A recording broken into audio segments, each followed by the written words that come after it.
So as We're a a profession of profession, caring people. that's right. I, That's I right. haven't found too many people in the industry that aren't willing to offer some No, that's advice or help in exactly some way. right. And not being afraid to ask and then just listening to them and then just persisting. And sometimes you might need to adjust the gyroscope and do things a little bit differently.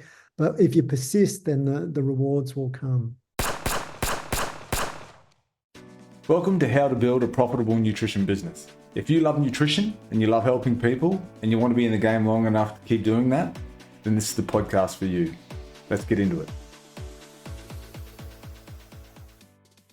Welcome back to How to Build a Profitable Nutrition Business. Today I have a very special guest by the name of Dr. Peter Clark. Now, Pete is someone who was pivotal in my business back in 2015 or 2016. I reached out to him at a really desperate point in our business. We weren't doing very well, and I watched a presentation of his, and the advice he gave us really shaped our business from that point on and allowed us to flourish. So Pete's an advanced accredited practicing dietitian. He's an advanced sports dietitian. He's a member of the Nutrition and Dietetics Academy in the USA. He established his own business called Healthier You on Port Macquarie, and over 18 years helped over 11,000 people. So he's well equipped to give advice in the nutrition space. But recently, he's actually undertaken a PhD that he's completed, which is going to transform the nutrition business space moving forward. It was some pretty pivotal research. I was able to take part in that research, and I'm really excited to be able to share some of those findings today. Let's get into it. Welcome back to another episode of How to Build a Profitable Nutrition Business. Today, as I have just introduced, I've got with me a mentor of mine, someone that certainly helped shape my career, and that is Dr. Peter Clark. So Pete is a dietitian who had his own business for a number of years down there in Port Macquarie, a really successful dietetic practice, which we'll get into, but has also recently completed his PhD in some groundbreaking research that is much needed in the nutrition industry, particularly the dietetics industry. But I think there's more than just dietitians and nutritionists even that can benefit from your research, Pete. Thanks for coming on, mate. How are Well, you? thanks for the lovely introduction, Chris. It's a pleasure and an honor actually to be involved with your group now. And we're excited for some of the things that you're doing and where the direction of that's going too. So congratulations on that.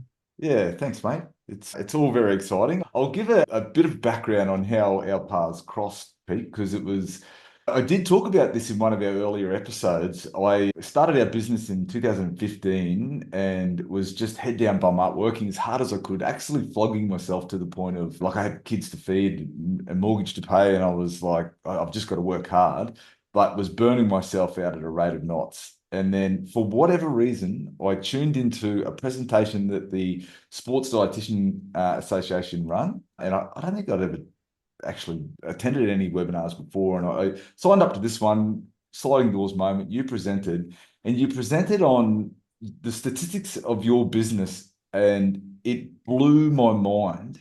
Like you were basically presenting on a lot of your referral statistics, the numbers you were seeing, my mind exploded. But it was about then where to address your focus when it comes to your referral base and your doctors and who's referring. I'll let you talk about it, but your more profitable, low volume versus high volume referrers and which ones to nurture. And I'm like, I've got to reach out to this guy. I just sent you an email straight after. I'm like, if you're available, can you help me? You weren't really in the mentoring space, but you agreed to help me out just because you're a good bloke and I've got to know you quite well over the years. And you transformed our business. Like the advice you gave us, essentially, my wife and I, we put things in place. And then over the next 4 or 5 years, we went from just me to a team of 18 and number of practices. And I owe it all to you, mate. So thank you very much. Well, I think you're being a little bit too kind there, Chris. I mean, I just gave you a little bit of focus and a little bit of guidance at the beginning, but I think you took it to a whole new quantum level than I could have. So congratulations on that. Yeah, look, by way of a bit of background, I started out life having graduated school with a master's in science and started in the medical research world, and then decided it wasn't floating my boat. So I joined the pharmaceutical industry. And anyone who wants to understand about data assessments to identify business opportunities, then that's one industry that you really want to have a look at what they're doing, because They don't make any decision in practice unless there's a solid evidence base for what they're doing and what the return on that investment's going to be. So I spent 17 years in sales and marketing roles, both in Australia and the United States. I was in a corporate role where we had a major antipsychotic and we were responsible for the global marketing of that product. And so I'd spent a long time in the industry. My last role was the marketing director for Australia and New Zealand. And I just turned 40. I was on my way to a heart attack and a stroke because I was just working and working and working. I went to a dietitian as a client and she helped me lose weight, and that was great. Went away, kept working so hard, went to another dietitian. I couldn't lose weight. So I came home to my wife and I said, look, I think I want to be a dietitian. We've had enough of the pharmaceutical industry and I want to get on top of my health. So I quit a very high paying job, went back and became a student, which is probably a little bit unusual, but for us, it was the best thing we could have done, both for our quality of life and for our family. And then financially, it proved to be an even better decision as well. So I started out my dietetic practice with 17, 18 years of pharmaceutical business and marketing experience. And I took the newly acquired nutrition knowledge I had and started a practice. And we were very successful with that. And so you mentioned before, what are some of the things that I presented on? One of the approaches that the pharmaceutical industry has is looking at things like, so what's your return on investment? So they use the Boston Matrix, which I'm sure a lot of your subscribers would be very familiar with. But for those who aren't, the Boston Matrix came from the Boston Consulting Group that looked at a simple assessment, but a very effective assessment, looking at, with the customers that are referring you clients, are they low referrers or are they high referrers? And then with those same customers, are they low volume referrers or are they high volume referrers? So the clients they're sending you, are they low value clients or are they high value clients? So you've got a matrix there.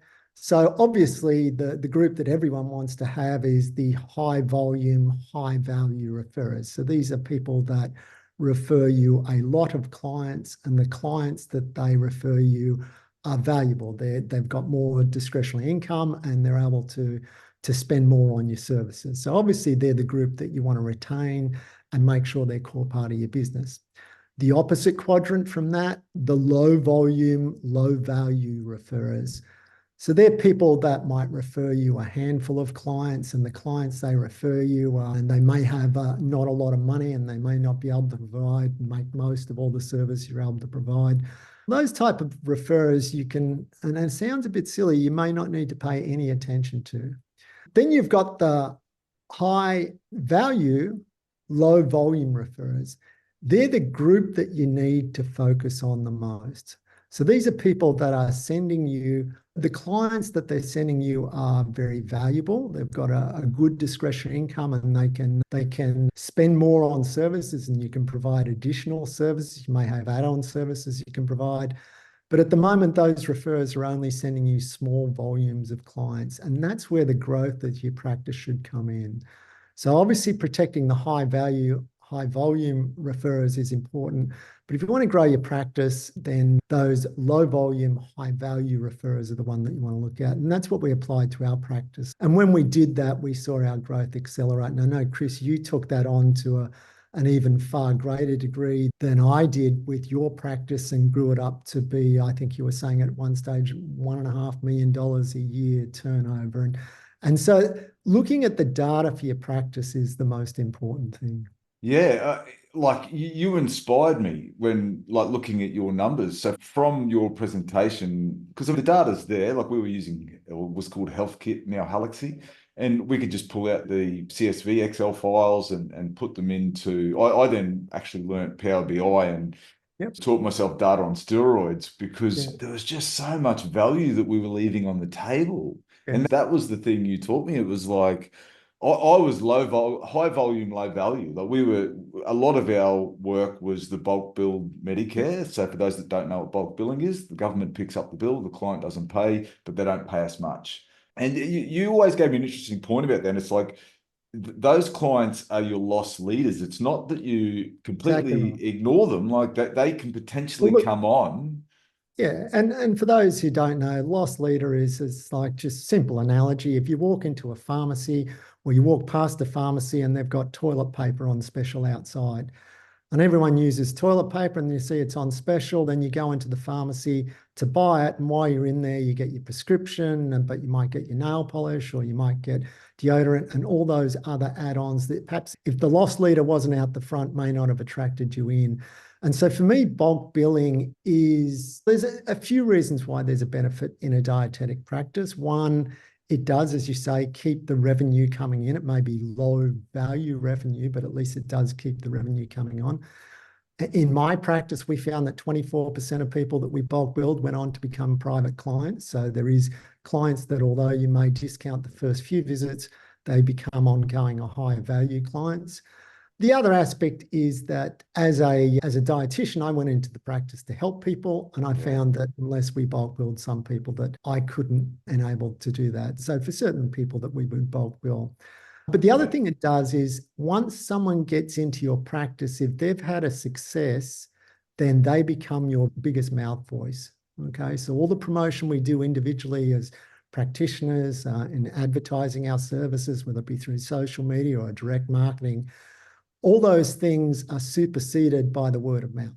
And I'm sure, Chris, you'd probably agree in your practice, although your success came from the great work you did with your referrers, I think when you get a clinical result with a client, that's usually the best way to get another client to come into your practice. You cannot beat it, can you? Like you just cannot beat word of mouth. I love that you brought up that third point, because that for me was really important, that you got into this industry to help people essentially, which may also be our weakness as a profession, because we're not as business focused, we're more about helping people. But it was important for us to still be able to provide that service for the people that couldn't afford it. And yes, you may not have been able to provide the full suite of things, the amount of time and everything, and that's just the reality of running a business, but it certainly served a purpose for us to still be able to see people in that capacity. Yeah, exactly. So Pete, you've now gone on to do a PhD, which I'd love for you to talk about, because that PhD basically has filled a massive void in the industry and has got the ball rolling and some momentum to really try and mold the landscape for nutrition or even allied health moving forward in that business space. Do you want to share some of the insights that you've got? You were part of that. You probably don't know this, Chris, but as Chris and I developed a relationship and I helped him out establishing his practice, he was doing some things that I realized that I wasn't doing in my practice as well. And it made me think, what should we as a profession do? Now, some of the latest data says that about 35% or 1 in 3 dietitians are working in private practice. But importantly, 50% of new grads are ending up in private practice. And that's either by design because they want to, or by default because they've got a HECS debt and they need to pay it back. And so as a profession, we've got a large proportion of our workforce working in private practice.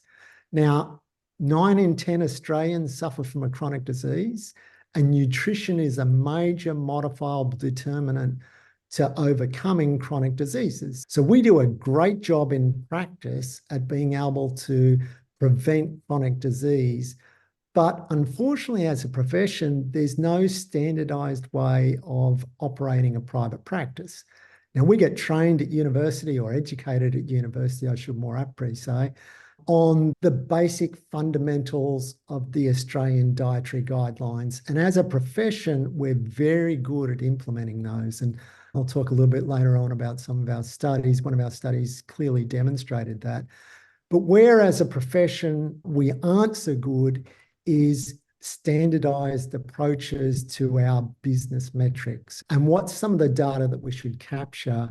And so after discussing with Chris and a few other people, I said, why don't I embark on a PhD and trying to scratch the surface on this? Because when you look at what's published, there's very little published evidence on what you should look at, both from the clinical aspects are clearly well established, but the business aspects aren't. And that was the area that I think Chris was really accelerated the growth of his practice on when he focused on making smarter decisions as opposed to just working harder and looking at some of the business metrics there.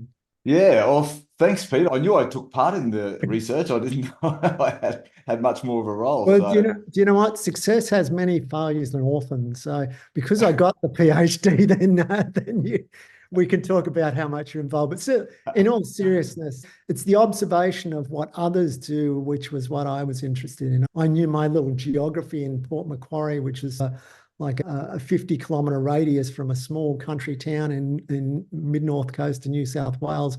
But what I was interested in is what do others do? And we spoke to 26 leading practices across the country. We spoke to people that, as Chris grew his practice, he's managing a very large volume, profitable practice. And we said, what are some of the other practices across the country that are doing that type of thing? And through some snowball recruiting, which is asking people who do it, who else does it, because everyone knows someone who you may not know, we identified 26 practices across the country. And those 26 practices combined, the clinicians who were running those practices had more than 400 years of practice experience. I was in practice for 17 years, but if I can look at all the things that I did, but if I can compare that to someone who's been in practice for 400 years, I know which one's going to give you a far better response. yeah. And so we spoke to these experts, and the pleasing thing for me as a practitioner is I rang these people, a lot of times cold called. So I rang people that I didn't know, and I would say that someone suggested I call you. And virtually to a person, there was only 3 people that said they weren't able to participate just because of timing things. But the people that we approached, all of them said that they'd be happy to be involved. And we paid them a very small honorarium, which was not commensurate at the time, but was a reflection of the type of people that we recruited to say, look, they want to play a role in maybe getting our profession more professional at some of the data capture that they have in practice. So look, just to let you know, so we spoke to 26 practices. They came from all Australian mainland states and territories, relatively proportional to the population. They predominantly East Coast, but that's where the population is. And we did 2 things. So firstly, before we spoke to them, I did a literature search and I said, what does the literature say that we should focus on in private practice dietetics? And literature searches are a bit like driving your car along the road and heading in a direction where all you're looking at is the rear vision mirror. If it's been published, it means it's been around for a while. Someone's identified it, and then the process of publication is 12 months in a lot of cases. So it's like driving your car looking in the rear vision mirror and expecting that you're going in the right direction. And I realized that a literature search wasn't going to capture all the things, because when you do the literature search, I identified things just in my practice that we were doing that there's no published evidence for. And a lot of the times in areas that are not well studied or areas where the current treatment outstrips the pace of the research, people do things that there's no published evidence for. So if all you're doing is focusing on what does the literature say, as the academics talk about, then you may not capture all the things that are being done in practice. So we identified 105 things that the literature says that we should focus on in practice. So that's a pretty good start. That's huge. Then I did half an hour to 45-minute interviews, one-on-one, with the 26, I called them thought leaders, because these are people that are well respected in our profession, and Chris, you were one. And these people spoke to me about, just in a general conversation, the way we are now, what are the things they do? And a lot of times they'd say, what are we focused on here? Are you focused on just the clinical aspects of dietetics? And I said, no, I'm interested in your whole practice. And they said, the far bigger aspect where I spend most of my time is the business aspects of practice. And so we explored those. Combined out of the 26 thought leaders, we identified another 115 things, predominantly business things, that these thought leaders said are crucial for practice. Yeah, Okay? wow. 150. So 216 things, of which only 105 there's published evidence for. Wow. And then what we did is we did what's called a Delphi approach. And a Delphi approach, for those who don't know, is like a consensus review, but a very sophisticated consensus review. And it's been proven to be effective at elucidating a consensus. So it was developed by the Rand Company in the 1950s. They basically said, if you ask people a question and ask them to rate things from 1 to 4 or 1 to 5 on a Likert scale, people will rate things. And even if you give them guidance, they will rate things where they think it is. So they did that with their group of customers. And then what they did is they combined the results, and then they sent the same questions, and they picked out the top responses, and they sent the questions back to the same people who participated and said, here's the group average of what everyone thinks.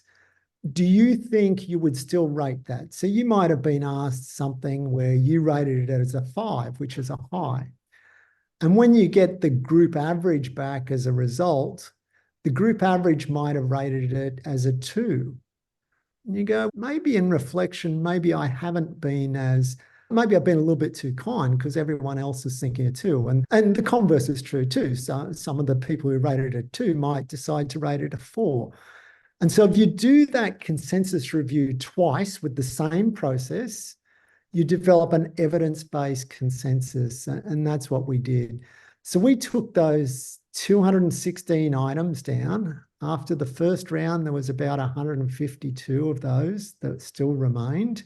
So what you do is you take them all and then you cut out the bottom. We cut out the bottom quarter or bottom third, sorry.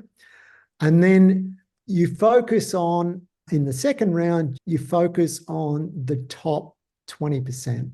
Okay.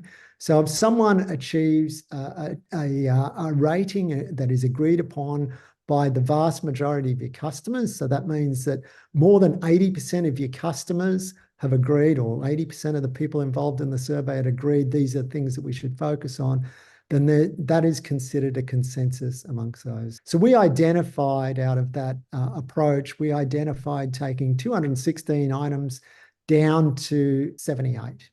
Okay. Yeah, right. So there's 45 business-related items. Yeah. And there's 33 clinical-related items. So for those dietitians watching, the clinical aspects would be the standard stuff that most of you would focus on, the A, B, C, D, anthropometry. How often do you measure someone's weight or waist circumference? Biochemistry. Have you looked at their blood glucose or their blood lipids? Clinical. How's their bowel function? Has that changed? What's their sleep like? What's their mental health like? Dietary. Are they meeting the dietary requirements for core food groups? So those clinical aspects that we identified, 33 of them, very important. There was a consensus on those. There was nothing in there that was earth-shattering to me. Yeah. But the business-related ones were the most interesting. The business ones would have potentially been the ones where the data was significantly lacking too, I'd imagine. Exactly right. Exactly right. And just to that point, it's a very good pickup there, Chris, that we've implemented these standards with a group of 45 practitioners in a follow-up study, and about 79% of the clinical standards are routinely used in practice. So that's great. Yeah. Because people get educated at different times of their life. Yet when you do a survey, some of the people we spoke to in that survey were new grads, and some of the people who had been in practice for 25 years, but 79% of them used the clinical standards all the time. So I thought that was a great result, and a strong reflection of the standardized nutrition training that we've got in Australia, headed by the Australian Dietetic Council. But the business standards, only 24% of those were used routinely in practice. Okay, so the business standards fall into 10 different categories. So there's things like, what are you doing with referrers? Have you identified your referrers? What are you doing with on a consultation? Is it an initial consultation? Is it a review consultation? What are the types of services you're offering? What are you doing for cancellations? When someone cancels, what's your standardized approach to cancellation? Firstly, are you capturing that data? A lot of people aren't capturing that data. Yeah. Someone canceling may be a strong indication. In fact, one of the standards, which is an interesting one, is how many people came for a second visit. Okay. Yeah. So think about that. You're not going to be able to retain a customer and develop some type of treatment approach for a disease that they're going to have for the rest of their life without long-term treatment. I often get asked how long should someone see a dietitian? My philosophy is for as long as they've got the illness that requires treatment, because it's only ongoing treatment will you need to provide a service for them, because while they've still got it, there's certainly ways that nutrition can play a role. The obesity guidelines is 14 visits in the first 6 months to a health professional. Exactly right. But I think as dietitians, there's a real conflict, isn't there, that am I just doing this for the business? But it's not. Like, you can't help them on one visit. It's not. They took a lifetime for them to get to this position. You can't fix it in 20 minutes. Exactly right. And it requires multiple visits, potentially over long periods of time. And in a lot of cases, it may be over a number of years before everything can get to a state where you both agree that things are better than what they were previously. So I won't go through all 10 aspects of the business. If people want to, they can either, I can provide a copy of the paper, or we can certainly put a QR code available. I might. Yeah, we can do that for sure. Put that up and people can have a look at that. One of the areas that's interesting in dietetics is customer satisfaction. Now, this is an interesting approach that as a profession, we don't do customer satisfaction well at all. Okay. Yeah. Now, ad hoc on the 26 people I spoke to, some people do. There was one practice in North Queensland, a great practice run by a guy named Mitch Smith up in North Queensland.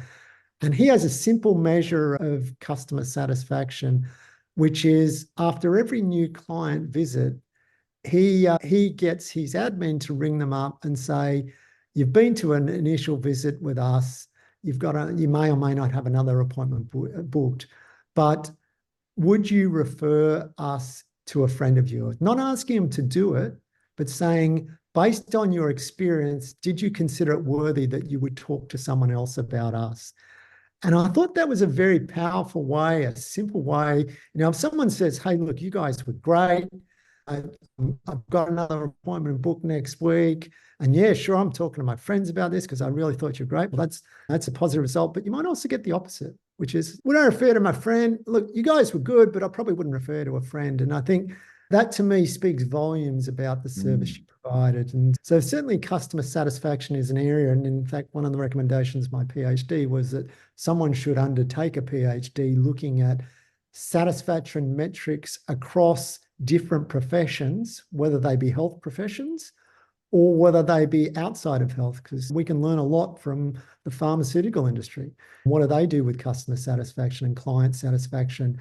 And how are they using that information? A lot of us are frequent flyers with airlines, and the value of that information to that airline is dramatic compared to how much effort that you need to attract clients. So certainly retaining clients and making sure your customers are satisfied is a crucial element of your success. And I think it's critical that we look outside the industry, because we're not good at customer satisfaction. We're not business minded. So I think there's only one place to look. An interesting point you made there, Chris. 5 of the thought leaders that we had participate in the studies I talked about before, so of the 26 people we recruited, 5 of them weren't working as dietitians. Now, 2 of them were dietitians, but they weren't working as dietitians. But when you speak to people and you say, hey, look, we're doing this study on dietetics. We want to understand all the data metrics with dietetics and some of the standards that we should implement as a profession. Often another dietitian's name will come up. But what I also found is they said, look, this guy's not a dietitian, or this lady's not a dietitian. Would you speak to them? Because they've got all these things that they do on retaining clients and data capture that you should speak to them. Because if you're fair income about understanding what are the standards approach, you can't just be limited to your own world.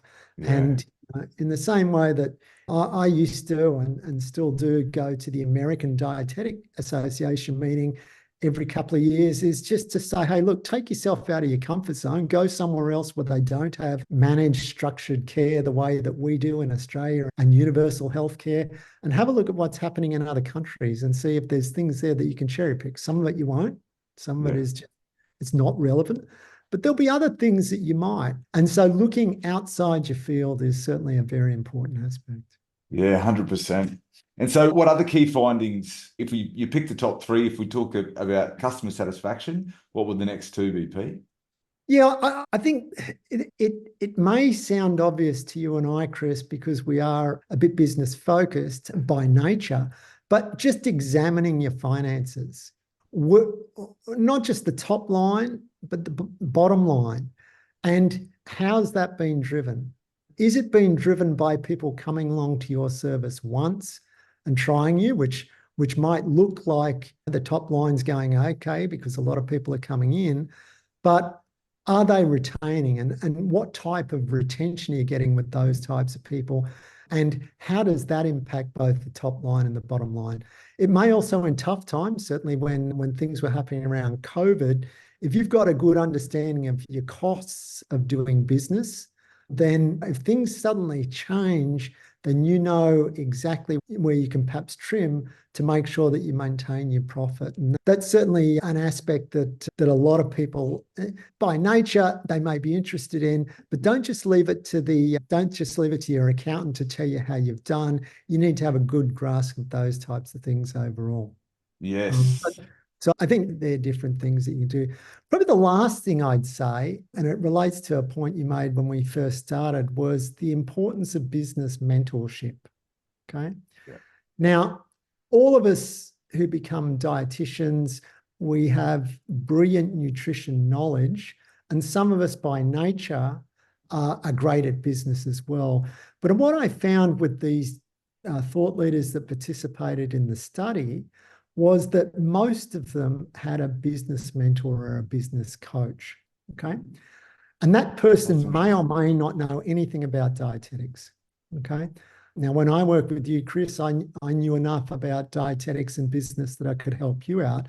But a number of the other people that participated in the study found that they got a lot of very valuable advice from people that weren't dietitians because they could focus on the business aspects. They may be an accountant, they may be a financial planner, whatever it may be, someone from outside their world who was able to just give them that business mentorship and support. And that's crucial because as you're running a practice, if you're a solo practitioner, you're doing everything, you're trying to be jack of all trades. But even when you're the boss and you're employing 3 or 4 or 5 people, sometimes you just need someone to bounce ideas off. I'm doing this. Is that right? I had this problem with one of my staff the other day. How would you have managed it? That type of stuff. And I think don't be afraid to reach out for support. And most of the people that I spoke to in the study had a paid business mentor. In the same way you pay for subscription to your data management system, or you might pay for promotional material or whatever you pay for, then certainly don't be afraid to pay for someone, because I think you might find that the return on investment for that type of support can be quite large. Yeah, that's fascinating. We haven't talked about that. I didn't realize that was one of the findings, but it's something because I've had a couple, Jody Sheraton on before, who does business coaching, and then also Rebecca Jones on, who are both business coaches. And then I've had Lena. So they actually have got into the consulting side of it, born out of the void that's there. But Lena Brake, who's an amazing dietitian, she actually had her on a few episodes ago, and she has a non-dietitian business coach. So after having you help with me, you were fantastic for me because you had that inside knowledge of the industry. And Stace, my wife, already had business coaches as well for herself. So we had that external lens to look through. But then I had because you helped me so much in the industry with billing codes and stuff with DVA that I didn't even know existed. It's an important aspect of, we've talked a number of times about the nutrition training for dietetics, and it's brilliant at nutrition education. And the studies that we did showed that the implementation of a standardized approach across Australia is widespread. Where I think our current nutrition programs fall down a little bit is the business aspects of practice. And look, nutrition in Australia has been a profession since the 30s. And really, since the turn of the century, people have started to establish effective and profitable private practices. And that partly is driven by the advent of the chronic disease items with Medicare. But currently, I think I might have mentioned this before, 1 in 3 dietitians work in practice, 1 in 2 dietitians are entering private practice. And I think our profession needs to catch up with a bit that being successful in practice, you have to be a good dietitian or a effective nutrition counselor to be successful in private practice. But it doesn't matter how much nutrition knowledge you have if you can't retain clients, work out where your cancellations are coming from. What are you doing with your referrers? How are you managing your clients' socio-demographics? What are you appealing to with their satisfaction? All those types of things. Unless you're doing the business aspects, then it doesn't matter how good a dietitian you are, you won't be in practice for long because you won't be able to make a living. And that's unfortunately why a lot of people in our profession leave the profession, because they just can't make a living. And it's not that they don't have the nutrition knowledge, it's just they haven't been taught how to put it into practice. And so that's why some of this work, I'm very pleased that it's helped scratch the surface on that, but it's also identified what do we need to do for a generic approach for our profession. So 1 in 2 dietitians end up in private practice, but 1 in 2 don't. We need to provide the business training for people that don't have a focus on establishing a private practice. They might want to work in food service, or they might want to do social media counseling, or whatever they might want to do, a media, whatever it may be, corporate work. So they may not need the general business knowledge that we're talking about. For those who do, it would help to incorporate as part of the core nutrition course, or maybe the idea of micro-credentialing comes out. So we're currently in discussions with some people about the potential of putting together a micro-credential. So if you know that private practice is an area that you want to go into, then maybe you undertake some extra study that gives you some type of credential while you're doing your undergrad degree. And then when you establish your practice, you hit the ground running. And particularly if that's tied in with ongoing mentorship, then I think then you'd be set up for success. Yeah, I think that's a great idea. I like the idea of a micro-credential, because you could assume then that if it's built into the degree, because I guess in the degree we could have streams like we currently do. You could have clinical streams or exercise streams kind of thing, but we're excluding allied health. Like as a micro-credential, you could have nutritionists, you could have other people. Look, I can tell you that the clinical aspects that I spoke about before with my studies are dietetic specific. But the business aspects, whether you're a dietitian, a physio, a podiatrist, an exercise physiologist, or even a GP, understanding where are you getting your referrals from, or where are you getting your clients from? Are you providing all the services that they want, and how satisfied with your services are they, and how likely are they to stay with you long term? It doesn't matter what area of allied health you work in, some of those aspects I think are pretty generic. And so a micro-credential may appeal to more than people just that are going to become dietitians. Yeah, 100% agree. Pete, just to finish off, mate, something that I tend to ask my guests is, if we were rewinding 17 years and you were talking to Peter Clark going into practice, what advice would you be giving to anyone that's entering the nutrition business space that you think is going to give the most value? Yeah. Look, it's not just for dietitians entering practice, but it's particularly relevant for them. But the phrase that sort of motivated me all the way along was persistence beats resistance. Now, if you've got a business and you're working hard at it, then you've just got to persist. And sometimes, like you did, Chris, you're working hard at it, and I think you're on the edge of throwing it in, but you decided, I've got to keep persisting, and maybe there's a different way. And attending a webinar, whether it just be fortuitous or whether it was a sliding doors moment, set up a relationship between you and I, and you took your practice to a far bigger practice than I was running. I think persisting with it and sticking with it is a very important thing. And don't be afraid to call out for help. None of us is as smart as all of us. And sometimes a call to someone, whether it be through a formalized agreement or just one of your mates or someone in the profession that you respect. Sometimes just the call to say, hey, look, give me a second opinion here. How could I have done this? And this is where it's at, and what do we need to do? And as a profession, as I said, when I was talking about some of my studies, virtually everyone I spoke to, when you ask them, hey, could you help out? Because this is what I'm trying to do, they'll help. Okay.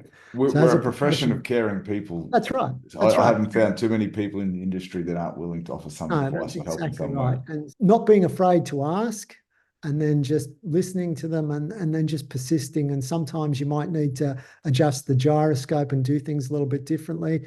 But if you persist, then the rewards will come. Love it. Now, Pete, I know you're more in that academic space these days, but if someone's listened to this like I did so many years ago, I listened to you and they just wanted to tap into your wealth of knowledge, is that something you're open to, or you'd be willing to help out with? I've got a few balls in the air at the moment with doing a little bit of academic work on the Gold Coast, and I've got a advisor role, national advisor role with Department of Veterans Affairs. But certainly I have got a little bit of capacity. If someone's particularly interested and they want to explore either some of these studies a little bit more, or how I might be able to support, I'd certainly be able to listen to you. And they say if you want to get something done, give it to a busy person. And so sometimes the answer is going to be yes, even though it maybe takes the water from here to there, but you just keep paddling.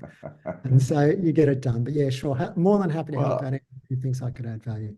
I can certainly attest for that, because you were extremely busy when you helped me out. But you made time for me on a Saturday. We used to meet on a Saturday just to help me out. And look, it was mutually beneficial, right? Because as I said, it was. Yeah, as I said, you were part of the people that said, or help me identify that maybe there's a need for a more broader approach to this. And anytime you connect with someone, there's always a relationship and we've helped each other out at different things over the years, where I think nothing ventured, nothing gained. And so it's been a good thing, and it will continue for years to come, I'm sure. Yes, absolutely. Thanks for your time today, Pete. I very much appreciate you giving up your time, and we'll put some links in the show notes where people can access your research findings from your PhD, and then we'll put your contact details if anyone was in dire need like I was and want to reach out and seek your expert help. Sure. Thanks, Chris. Thanks, mate. Do you find this podcast valuable? There may be other nutrition professionals out there will also. If you like, share, and subscribe, it's going to help other nutrition professionals make an impact on the world just like you. Thanks.